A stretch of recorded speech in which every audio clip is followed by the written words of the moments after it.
この列車は特急ひたち22号品川行きです。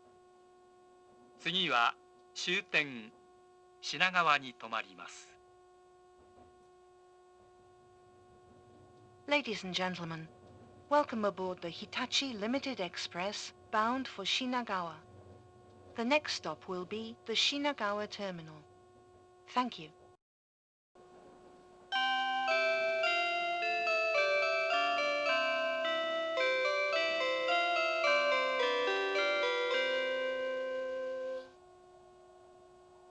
まもなく終点品川に到着いたします。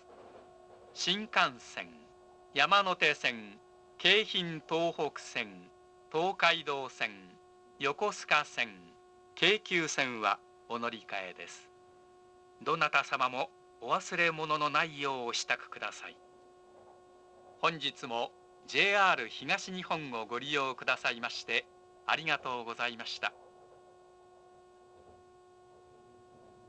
Ladies and gentlemen, we will arrive at the Shinagawa Terminal in a few minutes.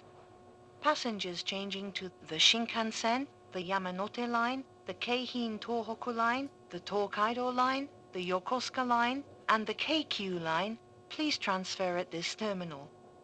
Please be sure to take all your belongings with you. Thank you for traveling with us, and we look forward to serving you again. ご乗車ありがとうございました。終点品川に到着です。9番線の到着、お出口は左側です。品川から先東海道線の川崎横浜方面ご利用のお客様、東海道線普通列車伊東行きは12番線から18時57分の発車です。東海道新幹線ご利用のお客様は新幹線乗り換え改札口からお乗り換えください。京浜急行線ご利用のお客様、京浜急行線の乗り換え改札口からお乗り換えとなります。それぞれ別の乗り換え口からお乗り換えください。車内に落とし物、お忘れ物なさいませんよう、お手回り品十分ご注意ください。